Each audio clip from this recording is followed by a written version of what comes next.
Hermanos y hermanas, les damos la bienvenida desde el campus de la Universidad Brigham Young, Hawái, a este devocional mundial para jóvenes adultos. Damos una bienvenida especial a aquellos que se gradúan de la escuela secundaria y se unen a nosotros por primera vez. Esperamos que el devocional fortalezca y bendiga sus vidas. Me llamo Kelahoni Rimmer y soy miembro del barrio La E 10 de Haas. Nos complace dar la bienvenida al elder Dale Herenland del Quórum de los 12 Apóstoles. Le acompaña su esposa Ruth. Estamos encantados de poder escuchar a los 12 esta noche. También reconocemos y damos la bienvenida al elder Ali K. Auna Jr., quien presta servicio como 70 de área. El elder Auna está acompañado por su esposa Tanel. También sentados en el estrado se encuentran el presidente John S. Tanner, rector de la Universidad Brigham Young, Hawái, y su esposa Susan, junto con el presidente James E. Holstrom del Templo de la I, Hawái, y su esposa Kathleen. Nos acompañan también en el estrado los presidentes de estacas locales, de jóvenes adultos solteros administradores del sistema educativo de la iglesia, y los invitados especiales están acompañados por sus cónyuges y estamos muy agradecidos de que estén con nosotros esta noche. Comenzaremos con la congregación cantando el himno número 42, Jesús es mi luz. Agradecemos la ayuda del hermano Lawrence Laureano del barrio La E 4 de Haas, quien dirigirá la música, y del hermano Ryo Oshiro del barrio Sunset de Haas, quien será nuestro acompañante. Después del himno, el hermano Micah Fegi del barrio La E 5 de Haas ofrecerá la primera oración.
Nuestro amado Padre Celestial, gracias, Padre, por este día especial, por la oportunidad de reunirnos de todas partes del mundo y escuchar estos maravillosos mensajes que se han preparado para nosotros.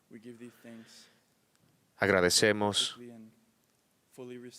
por el Evangelio restaurado perfectamente sobre la tierra y por la luz y la verdad que nos brinda. En especial, damos gracias por la oportunidad de escuchar las palabras de un profeta y un apóstol hoy en día, por la oportunidad de ser guiados por un profeta viviente. Agradecemos, Padre, la oportunidad de estar congregados de cerca y los que están lejos, y podamos juntos sentir el Espíritu.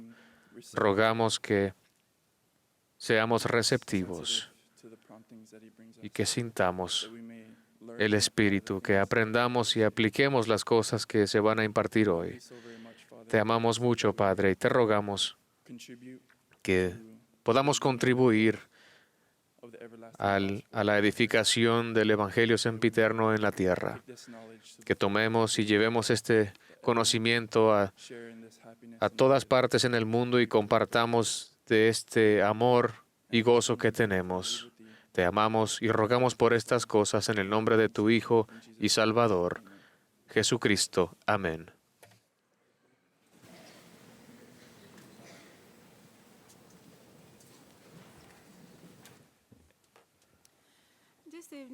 Esta noche nos acompaña el coro de conciertos de la Universidad Brigham Young, Hawái, que cantará Hosanna, ha venido tu Salvador.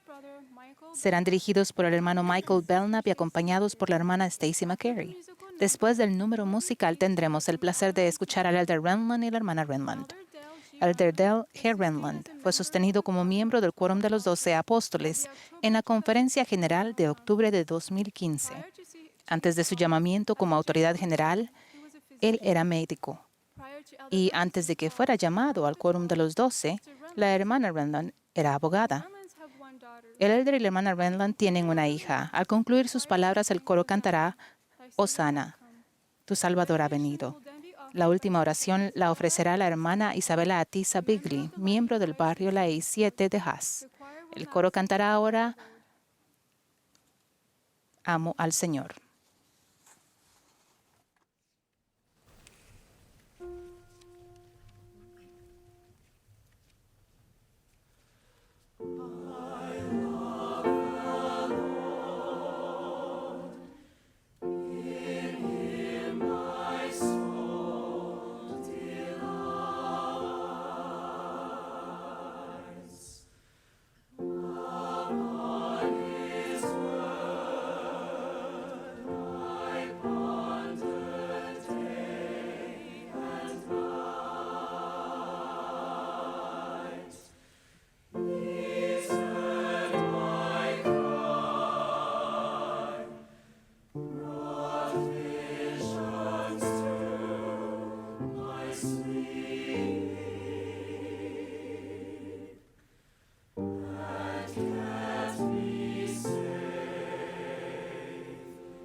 Gracias, coro, por esa maravillosa presentación y por invitar al Espíritu. Gracias a todos por acompañarnos hoy. Sabemos que todos tenían otras cosas que hacer y rogamos que Dios los bendiga por su sacrificio.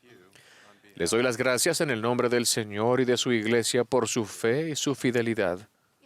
Estoy feliz de estar aquí. El coro fue maravilloso y contribuyó al espíritu de la reunión. Agradecemos a los que están en el estrado y reconocemos el papel que desempeñan en su vida y en la nuestra. Admiramos su ejemplo de discipulado.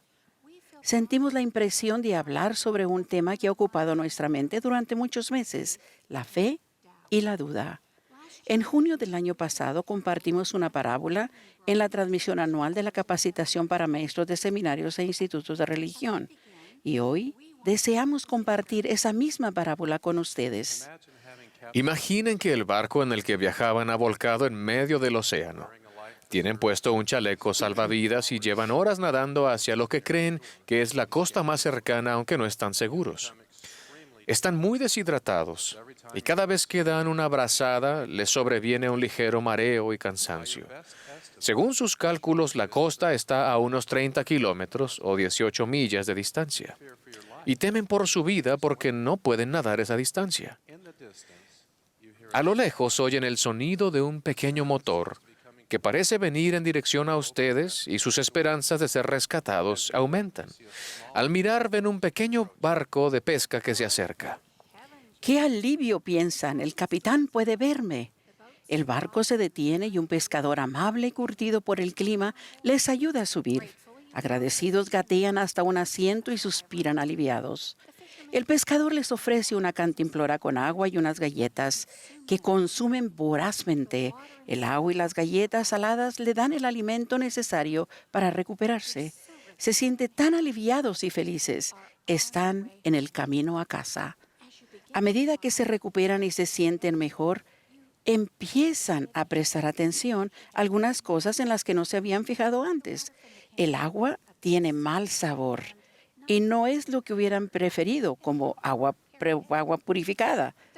Las galletas tenían buen sabor, pero lo que realmente hubieran querido era una carne fina acompañada de un pan o media luna de chocolate. Y también se fijan que el pescador es viejo y lleva pantalones de mezclilla y botas desgastadas. El pañuelo que lleva en la frente está manchado de sudor y él parece un poco sordo. También observan que el barco está muy usado y tiene abolladuras en el lado derecho. Parte de la pintura está desgastada. Ven que cuando el pescador suelta un poco el timón, el barco vira a la derecha. Empieza a preocuparles que el barco y su capitán no puedan brindarles el rescate que necesitan.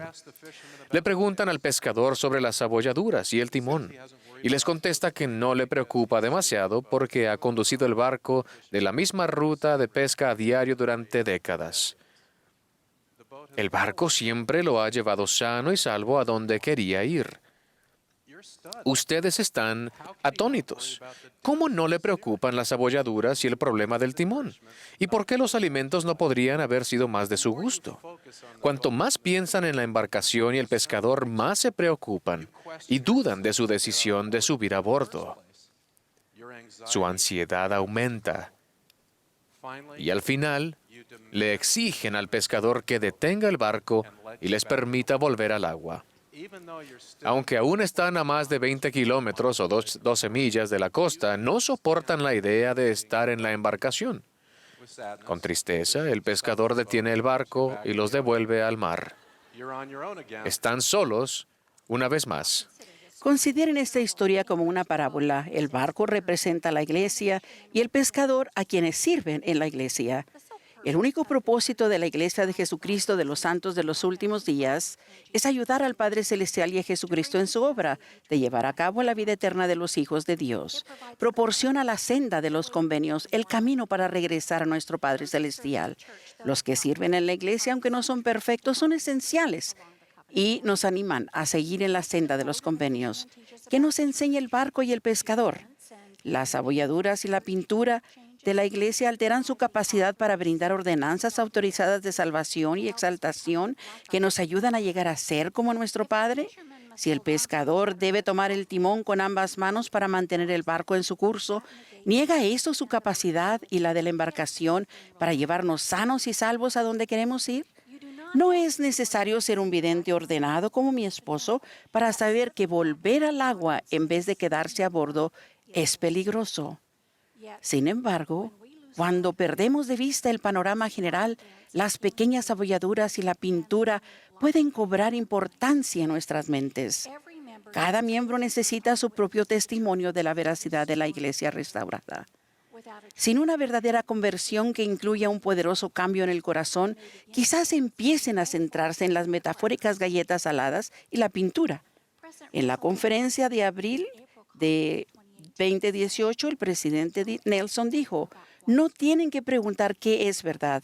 No tienen que preguntarse en quién pueden confiar de manera segura. Mediante la revelación personal pueden recibir su propio testimonio de que el Libro de Mormón es la palabra de Dios, que José Smith es un profeta y de que esta es la iglesia del Señor. Independientemente de lo que otros digan o hagan, nadie puede despojarlos del testimonio que les llegue al corazón de lo que es verdadero. Ese testimonio es más crucial ahora que nunca. El origen de mi testimonio se remonta a cuando vivía en Göteborg, Suecia. Tenía 11 años. Y el presidente de misión extendió una invitación a todos los jóvenes para que leyeran el Libro de Mormón. Acepté el reto y empecé a leerlo. En el transcurso de la lectura, uno de los consejeros del presidente de misión nos dijo que debíamos orar acerca de lo que leíamos. Recuerdo la tarde en que acepté y puse en práctica esa invitación. Me arrodillé al lado de la cama y comencé a ofrecer una oración sencilla para saber si el Libro de Mormón era verdadero. No oí una voz, pero fue como si Dios me dijera, te he estado diciendo todo el tiempo que es verdadero. Aquella experiencia me cambió la vida. Dio comienzo a un proceso de creencia, de estar en la senda de los convenios, de esforzarme más y tratar de hacerlo mejor. Fue en Göteborg donde aprendí a arrepentirme. Fue allí donde adquirí un conocimiento de mi Redentor. Fue allí donde empecé a admirar a personas que magnificaban sus llamamientos y trabajaban arduamente para edificar el reino de Dios. Göteborg se convirtió en mis aguas de Mormón. ¿Dónde adquirieron ustedes el conocimiento de su Redentor? ¿Qué sintieron? Si lo han olvidado, les instamos a que hagan algo para recobrar ese sentimiento. Ese conocimiento y esos sentimientos son el comienzo de la fe. Tener fe es una elección que cada persona debía hacer. No es una manera caprichosa que algo sea verdad. La fe es la certeza de la existencia de cosas que no hemos visto en la carne. La fe es también un principio de acción. La fe se debe centrar en Jesucristo a fin de que lleve a las personas a la salvación. La fe surge al escuchar el Evangelio que enseñen los maestros autorizados enviados por Dios. Los milagros no la producen. La fe fuerte se desarrolla mediante la obediencia al Evangelio de Jesucristo. En otras palabras, la fe proviene de la rectitud. La fe no se obtiene exigiendo una señal a Dios, sino al obedecer y seguir sus mandamientos. Dios desea que tengamos fe para poder bendecirnos. La fe es la llave que abre la puerta a la misericordia de Dios. La persona debe decidir que quiere tener fe y obrar con fe antes de que la fe pueda crecer. Alma enseñó: mas he aquí, si despertáis y aviváis vuestras facultades hasta experimentar con mis palabras, y ejercitáis un poco de fe, sí, aunque no sea más que un deseo de creer, dejad que este deseo obre en vosotros, sí, hasta creer de tal modo que deis cabida a una porción de mis palabras. Para que la fe crezca, la persona debe elegir tener fe y después actuar de acuerdo con ella. Nuestro deseo de tener fe debe resultar en acción. En muchas maneras expresamos fe con nuestros pies. Ese principio se halla en la promesa en el libro de Mormón que mi esposo puso a prueba cuando tenía 11 años. Y cuando recibáis estas cosas, quisiera exhortaros a que preguntaseis a Dios el Eterno Padre en el nombre de Cristo si no son verdaderas estas cosas. Y si pedís con un corazón sincero, con verdadera intención, teniendo fe en Cristo, Él os manifestará la verdad de ellas por el poder del Espíritu Santo. Cuando se empieza con la pregunta, ¿acaso esto no es verdadero?, conduce al inicio de la fe que crece si se le nutre. ¿Acaso esto no es verdadero? Es una pregunta que da por sentado que es verdadero. Por ejemplo, si digo vamos a manejar hasta Honolulu, hasta la costa, da por sentado que vamos a manejar. La pregunta que Moroni nos exhortó que hiciésemos en cuanto al libro de Mormón es una motivada por la fe y por tanto conduce a más fe. Si en vez de ello empezamos con la pregunta, ¿acaso esto no es falso?, lleva a la duda, y la duda nunca lleva a la fe. En una ocasión, mientras asistía a una conferencia de estaca, el presidente de la estaca me pidió que me reuniera con un hombre al que llamaré Stephen. Él había sido miembro fiel de la iglesia, había servido una misión y se había casado en el templo. Había servido fielmente por años, pero empezó a tener dudas sobre la iglesia. Al conversar con Stephen, dijo que tenía inquietudes con el hecho de que José Smith relatara 4 versiones de la primera visión. Pensaba que eso tal vez significaba que José Smith inventó esa experiencia.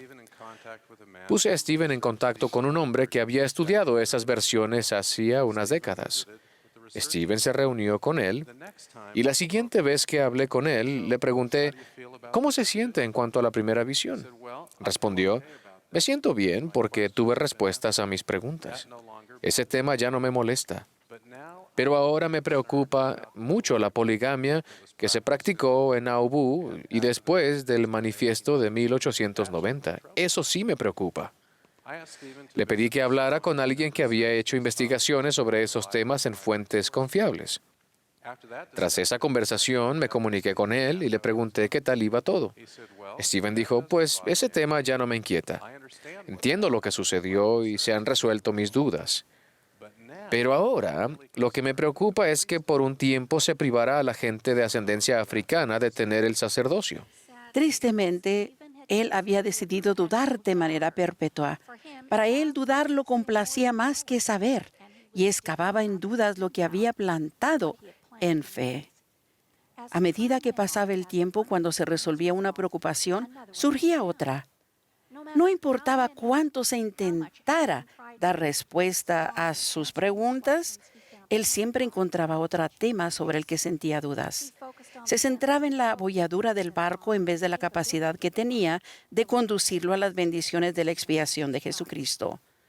Lo que Stephen hacía era practicar una versión eclesiástica del juego que nunca acaba, como ese juego de niño donde sale un topo, un agujero, sale en otra, y cuando lo hunden inmediatamente sale otro. Si bien la información intelectual adicional puede resolver temporalmente una preocupación, la información adicional no es la solución completa, ya que tal como Pablo escribió a los Corintios, pero el hombre natural no percibe las cosas que son del Espíritu de Dios, porque para él son locura y no las puede entender porque se han de discernir espiritualmente. También son necesarias la fe en Jesucristo y un testimonio transmitido por el Espíritu. Muchos que han tenido preguntas, que han tenido dudas en su mente y que han tenido dificultades para encontrar su estabilidad espiritual, de todas formas se han mantenido fieles y han permanecido en la senda de los convenios. A menudo, al haber orado, han recibido la respuesta que el elder Neil Anderson recibió cuando se preguntaba si estaba adecuadamente preparado para entrar al campo misional. Mientras él oraba, dice, no lo sabes todo, pero sabes lo suficiente. A veces, de hecho, con frecuencia, la respuesta del Señor será, sabes lo suficiente para permanecer en la senda de los convenios y guardar mis mandamientos. Cuando a Nefi se le preguntó si sabía que era la condescendencia de Dios, dijo, sé que Dios ama a sus hijos. Sin embargo, no sé el significado de todas las cosas. Sabía lo suficiente. En esta vida, nunca sabremos el significado de todas las cosas, pero sabemos lo suficiente. Nuestros destinos dependen de ejercer una fe en embrión para que crecerá a medida que actuemos con fe. La duda no es y nunca será la precursora de la fe, así como la luz no depende de la oscuridad para su creación. A Pedro no se le dijo mientras se estaba hundiendo en el agua después de haber intentado andar sobre ella, «Oh, Pedro, si solamente tuvieras más dudas». No, se le dijo, «Oh, hombre de poca fe, ¿por qué dudaste?» En Lectures on Faith, discursos sobre la fe, se explican las diferencias entre la fe y la duda. Donde hay duda e incertidumbre, no hay fe ni puede haberla. Pues la duda y la fe no existen en la misma persona a la vez. Por lo que aquellos cuyas mentes alberguen dudas y temores no pueden tener una confianza inamovible. Y donde no hay confianza inamovible, la fe es débil. Y donde la fe es débil, las personas no podrán contender contra la oposición, las tribulaciones ni las aflicciones que deberán enfrentar a fin de ser herederos de Dios y coherederos con Cristo Jesús. Y crecerá el desánimo en su mente, y el adversario tendrá poder sobre ellas y las destruirá. Eso fue lo que le sucedió a Stephen. Él dejó que la duda y la incertidumbre ocuparan su mente. Y con el paso del tiempo carecía de la fuerza para encarar las dificultades que enfrentan los miembros de la iglesia. Surgió el desánimo en su mente y su fe desapareció. Tener una pregunta sobre la iglesia y su doctrina es normal y la raíz del aprendizaje del Evangelio.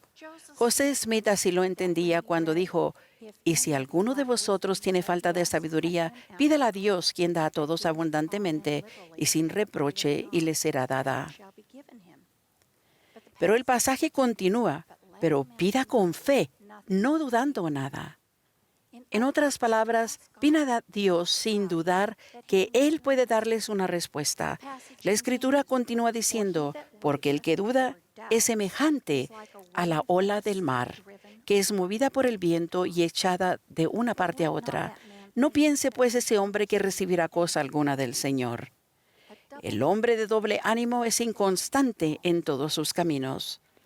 A fin de recibir el tipo de respuestas que José Smith procuraba, para recibir el tipo de respuesta que añoramos, debemos acudir a Dios con un corazón creyente y una mente que desea que se nos den a conocer las cosas de Él. Nos encanta una cita que hizo el elder John A. Whitsoe, uno de los primeros apóstoles de esta dispensación. Parafrasearé, y esto explica más la duda. Voy a parafrasearlo.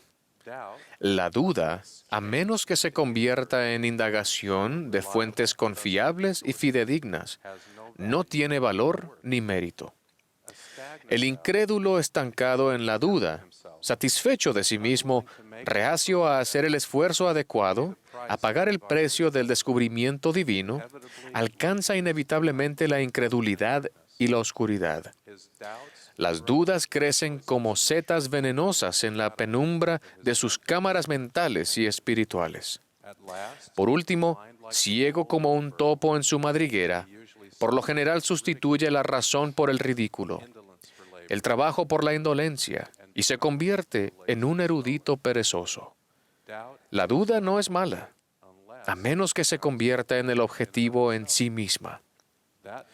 La duda que se nutre de sí misma, crece en sí misma y siembra más duda. Es maligna. Las palabras del elder Whitsoe siguen siendo verdaderas. La duda estancada no nos lleva a conocer la realidad del Salvador Jesucristo y su expiación, ni a saber que en realidad tenemos un Padre Celestial amoroso que instituyó el gran plan de salvación. Podemos llegar a conocer la veracidad de la obra de los últimos días, pero eso requiere que escojamos la fe, no la duda, y que acudamos a las fuentes confiables y fidedignas en busca de respuestas. Alma también habló de este principio. Él dijo, y, por tanto, el que endurece su corazón recibe la menor porción de la palabra, y al que no endurece su corazón le es dada la mayor parte de la palabra, hasta que le es concedido conocer los misterios de Dios al grado de conocerlos por completo. Y a los que endurecen sus corazones les es dada la menor porción de la palabra, hasta que nada saben concerniente a sus misterios. Y entonces el diablo los lleva cautivos y los guía según su voluntad hasta la destrucción. ¿Buscarían consejo financiero de alguien que está en bancarrota y endeudado? ¿Pedirían consejo médico a un embustero vendedor de aceite de serpiente? ¿De quién aceptarían consejos sobre cómo mejorar su golpe de derecho en el tenis? ¿De un aficionado de fin de semana o de Roger Federer? Entonces, ¿por qué confiarían su bienestar espiritual a aquellos que están en bancarrota espiritual porque han puesto en duda lo que una vez plantaron con fe? O quienes, como dijo Jeremías, abandonaron a Cristo, fuente de aguas vivas, y cavaron para sí cisternas rotas, que no retienen el agua. Estas personas se han alejado de esa fuente de aguas vivas y quieren que ustedes confíen en algo que no retiene el agua. Hermanos y hermanas, ustedes pueden saber que hay un Cristo. La blogosfera no puede reemplazar el estudio de las Escrituras y leer las palabras de los profetas y apóstoles vivientes. Nutran su fe yendo a fuentes confiables para encontrar respuestas. Cuando tratamos de determinar si algo es cierto o no, el profeta mormón nos proporciona un modelo a seguir. Por consiguiente, todo lo que es bueno viene de Dios, y lo que es malo viene del diablo. Mas he aquí lo que es de Dios invita e induce a hacer lo bueno continuamente. De manera que todo aquello que invita e induce a hacer lo bueno y a amar a Dios y a servirle es inspirado por Dios. Os es concedido juzgar, a fin de que podáis discernir el bien del mal. Y la manera de juzgar es tan clara, a fin de que sepáis con un perfecto conocimiento, como la luz del día lo es de la oscuridad de la noche. Pues he aquí a todo hombre se da el Espíritu de Cristo para que sepa discernir el bien del mal. Por tanto, os muestro la manera de juzgar. Porque toda cosa que invita a hacer lo bueno y persuade a creer en Cristo, es enviada por el poder y el don de Cristo. Por lo que sabréis, con un conocimiento perfecto, que es de Dios. Pero cualquier cosa que persuade a los hombres a hacer lo malo, y a no creer en Cristo, y a negarlo, y a no servir a Dios, Entonces sabréis con un conocimiento perfecto que es del diablo. Así que es así de sencillo. Si una decisión los lleva a hacer lo bueno y a creer en Cristo, es de Dios. Si la decisión los incita a hacer lo malo y negar a Cristo, es del diablo. Al recorrer la senda de los convenios, pueden saber que aquello que los distraiga de la senda, que les persuada a no creer en Cristo, es malo. Las cosas que los persuadan a creer en Dios, a amarlo y a guardar sus mandamientos, son de Dios. Ustedes se perderán eventos espiritualmente importantes si eligen la duda constante, avivada por respuestas de fuentes no confiables ni fidedignas. Volviendo a nuestra parábola, aquellos que optan por quedarse en el barco abollado y muy usado, con la pintura descarapelada, son los que reconocen que el barco los salvó de ahogarse y pueden llevarlos a tierra a salvo. En otras palabras, entran en la senda de los convenios y permanecen en ella. Y al perseverar hasta el fin, reciben la promesa de la vida eterna. Ese es el más grande de los dones que Dios puede dar. Es mediante ese proceso que llegamos a conocer a Jesucristo, su realidad viviente, su amor y su compasión. En Doctrina y Convenios dice, a algunos el Espíritu da a saber que Jesucristo es el Hijo de Dios y que fue crucificado por los pecados del mundo. A otros les es dado creer en las palabras de aquellos para que también tenga vida eterna, si continúan fieles.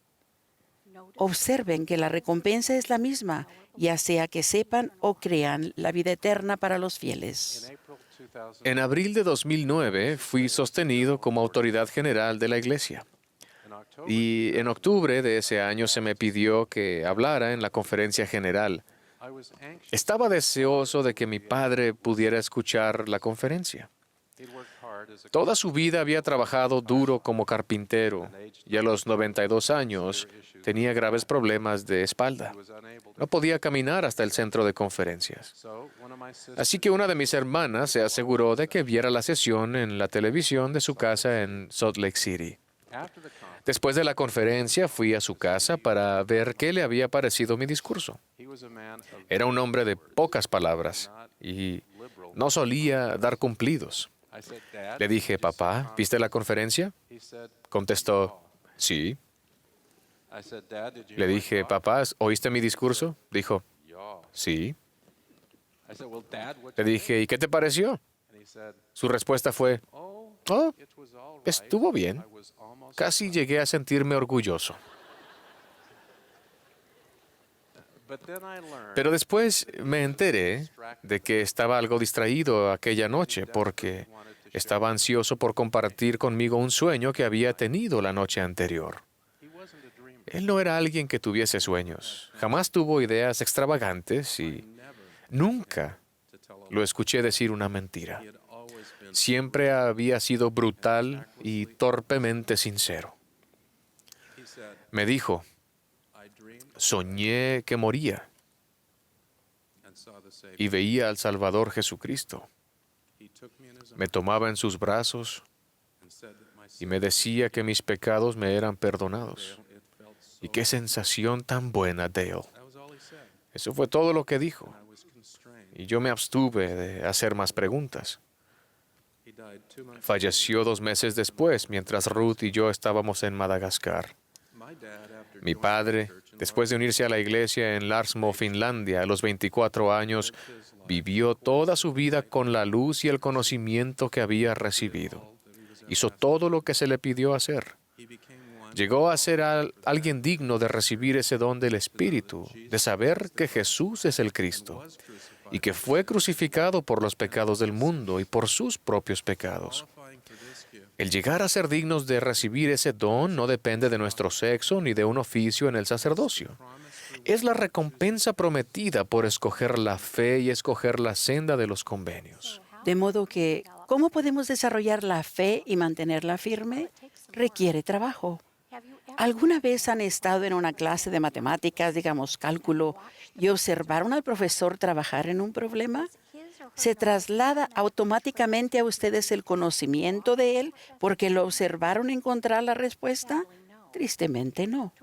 Para adquirir el conocimiento, el mismo conocimiento que posee el maestro, necesitan resolver un problema de cálculo por su cuenta. Necesitan estudiar y resolver los problemas de práctica hasta que se sientan cómodos con el proceso, las ecuaciones y los símbolos. De manera similar, encontrar la fe y fortalecerla requiere trabajo. Quizás nos inspire alguien que tiene gran fe, pero la fe de otra persona no se transfiere a nosotros en el proceso. Debemos hacer nuestro propio estudio de las Escrituras y de las palabras de los profetas. Debemos orar, esforzarnos de verdad para comunicarnos con nuestro Padre Celestial en el nombre de Cristo. Lo esencial es participar dignamente de la Santa Cena cada semana y recordar lo misericordioso que Dios ha sido con nosotros al dar a su Hijo para expiar nuestros pecados. Esos actos personales y privados de devoción edifican y mantienen la fe. La primera responsabilidad que tuve como miembro del quórum de los 12 fue ir y decirle al Departamento de Historia de la Iglesia que iba a reemplazar al elder Jeffrey R. Holland como asesor del departamento. Como pueden suponer, hubo llantos y lamentos y el crujir de dientes cuando se enteraron de que se reemplazaría a su amado asesor. Hubo una gran escasez de pañuelos desechables. Como parte de mi asignación de asesor del Departamento de Historia de la Iglesia, he leído todos los tomos de Joseph Smith Papers, los documentos de José Smith. También he leído el primer tomo y la primera porción del segundo tomo de la nueva narrativa histórica de la Iglesia, titulada Santos.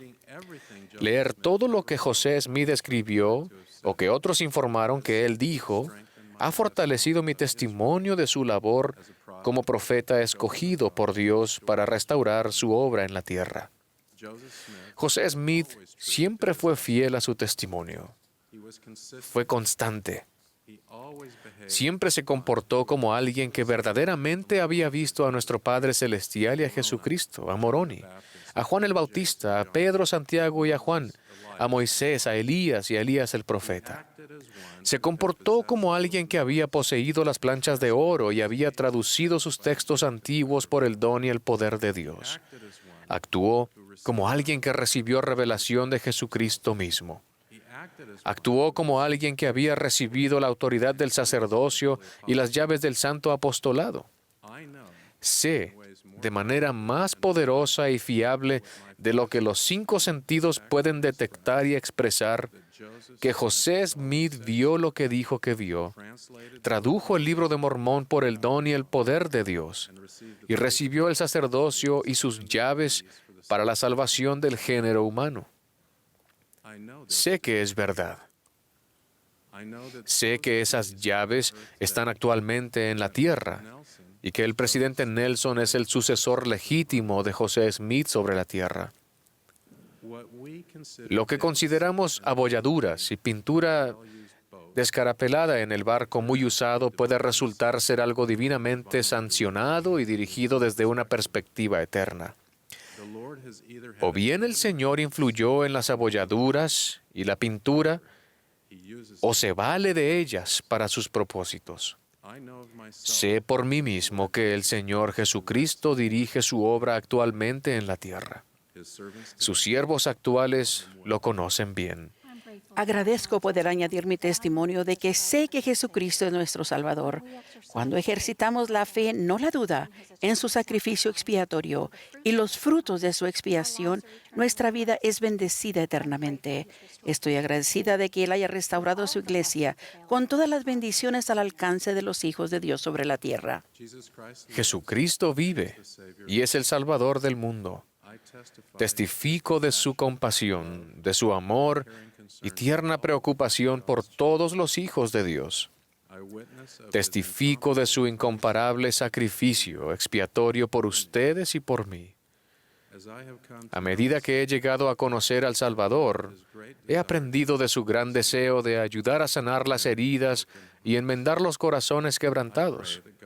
Ruego que tengan las bendiciones más ricas de Dios. Ruego que cultiven la fe en Jesucristo, que no duden más, que sean creyentes. Los invito a aumentar su fe en Cristo al estudiar las Escrituras y las palabras de los profetas vivientes, al orar y comunicarse con el Padre Celestial y prepararse concienzudamente para la Santa Cena y participar dignamente de ella cada semana. Dios les bendecirá a medida que participen en esos actos personales de devoción y sirvan y ministren a los demás. En el nombre de Jesucristo. Amén.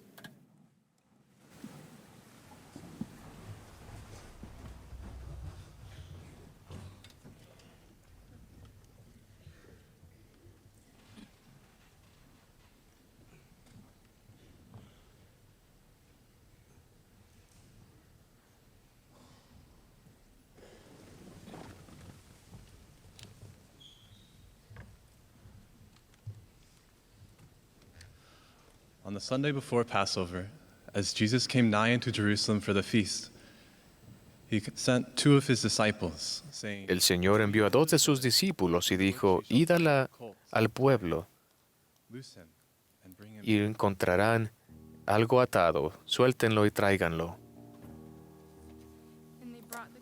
Y trajeron a Jesús y pusieron sus ropas delante de él. Y Jesús vino y la multitud puso sus ropas en el camino con ramas de los árboles y los pusieron en el camino.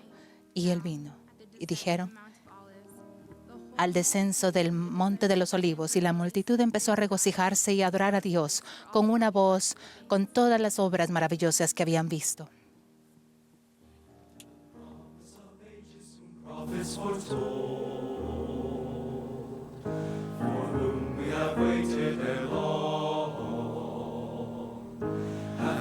To redeem us from slavery's yoke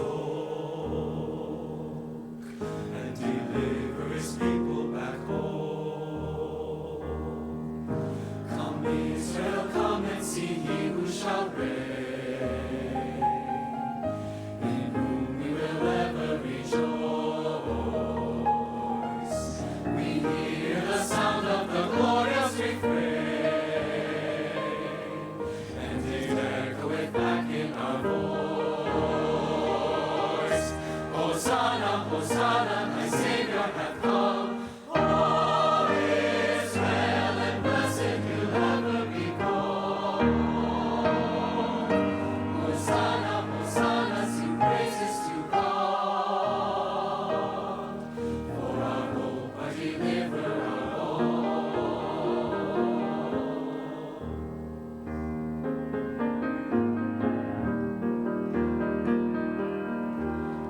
Why should we wander as strangers from thee, and turn from thy bounteous hand? Restore, defend us, O set us free, that beside thee we ever may stand. Hosanna, Hosanna, thy Savior hath come. Israel, and blessed he'll ever be called. Hosanna, Hosanna, sing praises to God. For our hope, our deliverer, our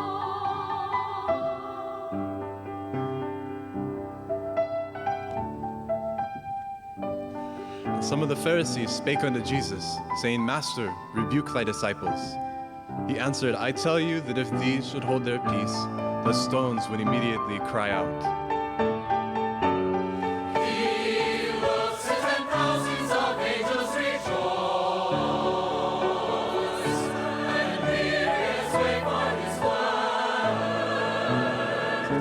He speaks in eternity filled with his voice, re-echoes the praise of the Lord.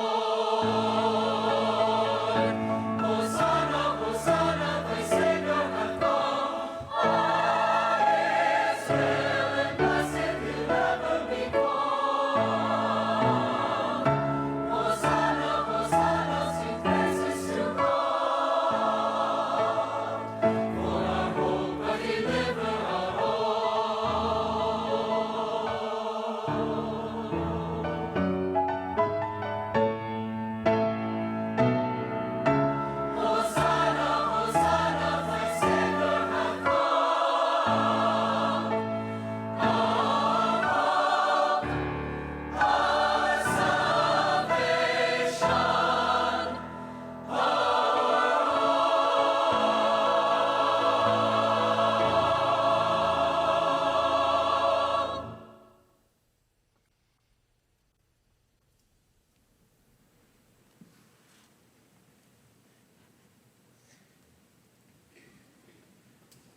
Nuestro querido Padre Celestial, estamos tan agradecidos por la oportunidad que tuvimos de reunirnos esta noche como los jóvenes adultos de la Iglesia.